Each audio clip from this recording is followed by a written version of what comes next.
Hola familia, I'm Catherine. I'm a Spanish teacher and I work with homeschoolers and I get a lot of questions about working with gifted students. So a few days ago, I recorded your most asked questions. Stay tuned, let me know what you think, and if you have more questions, feel free to leave those down in the comments and I'll answer them next time. So our first question is, if my child is gifted, shouldn't they learn Spanish faster? The answer is not necessarily, right? Gifted reasoning does not mean faster language output because language learning is procedural. It's automatic and it's built through exposure. So it's not something we can study and force, right? So many gifted kids understand a lot early on, but they need more time to speak because there's this overthinking factor, there's a perfectionism factor, and so it does take more time to grow that confidence and grow those Spanish skills, especially for our learners who are perfectionists.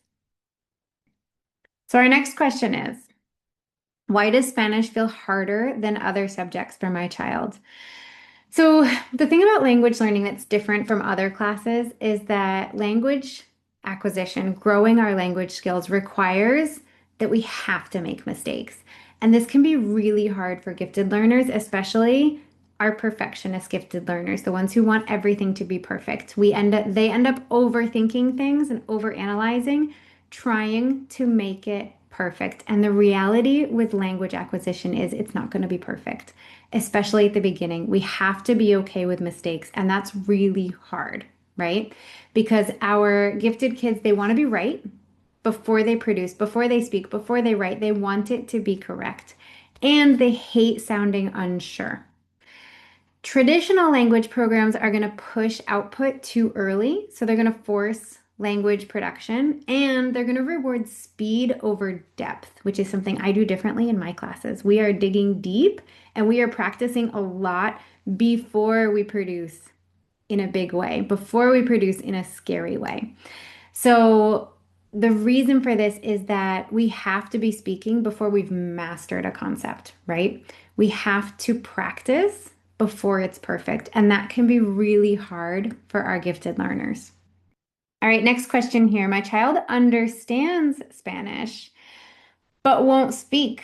What's the problem? There's no problem. It's not a problem. This is normal. This is healthy. This is regular language acquisition. So, part of the language learning process is the silent period. If you think about a baby, babies don't speak. Babies are taking everything in. We're showing them things. We're telling them stories. We're walking them around, exposing them to the world, and we are narrating what's going on. And a good language teacher is doing the same and knows that we don't need to see kids talking and we don't need to hear kids talking for them to be understanding and acquiring language. So, this is called the silent period. This period indicates strong comprehension because our learners have internal processing going on where they're getting it and they understand it, but they're not ready to force back out yet. They're not ready to produce. And forcing that speech can increase anxiety and like shut down our kids in the long term. So we want to take it slow. We want to encourage them, we want to motivate them, but we want to take it slow because we know there's that perfectionism factor where they want to get it right.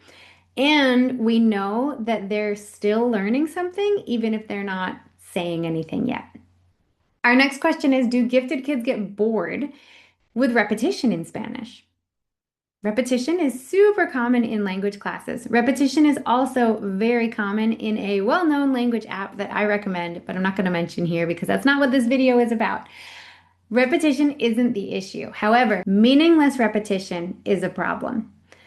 We want to make sure that our kids have access to patterns in context and interesting content. So what that looks like in my class is that we look at authentic resources, which are materials made for native speakers of the language. And through those authentic resources, whether that's a video or an article or a web page or an infographic, we're looking at the repeated ideas, whether that's a repeated grammar structure or a repeated vocabulary term. And we're starting to identify patterns of how is this used? What could it mean? And like all the while, this resource is like a real resource that's useful and helpful and maybe something we can learn from. So, for example, in my classes, we look at a website that shows us how to navigate anywhere we want to travel to. We all love to travel. Who doesn't want to see the world around them? So we look at this website called Rome to Rio, and we look at it in Spanish because I teach Spanish. And we determine, okay, I see a little icon of a bus and I see the term autobús. And so we can determine meaning based on that icon, based on that term that's popping up in front of us.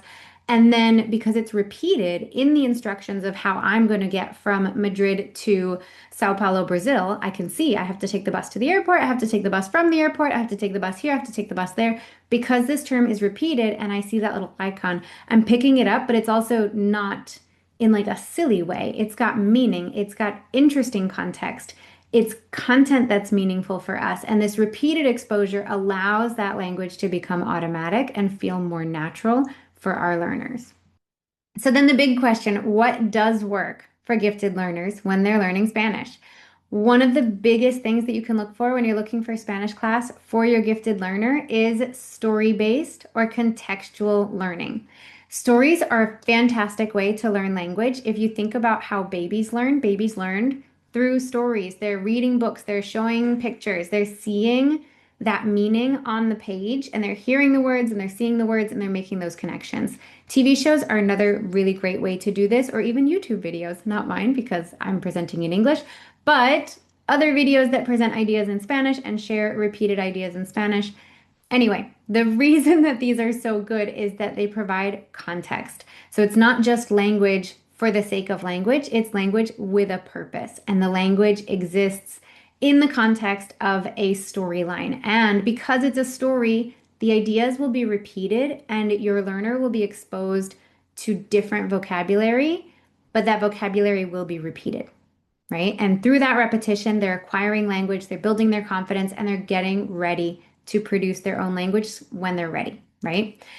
We also want to make sure that our classes have clear structure with flexibility. Sometimes it's okay to speed up because they've got it, and sometimes we need to slow down because they need a little bit more practice before they're ready to move forward. And we're specifically looking for teachers who are not forcing that early speaking because we know our gifted learners are perfectionists, they need extra time. And we want teachers who maybe have experience with gifted learners or even neurodivergence because that is a teacher that's more flexible and able to adapt their class. A ver, familia, so those are some of the top questions that I get as a Spanish teacher. If you have more questions, absolutely leave those down in the comments. And if you're looking for classes, feel free to send me a message or fill out the contact form down below. Ciao.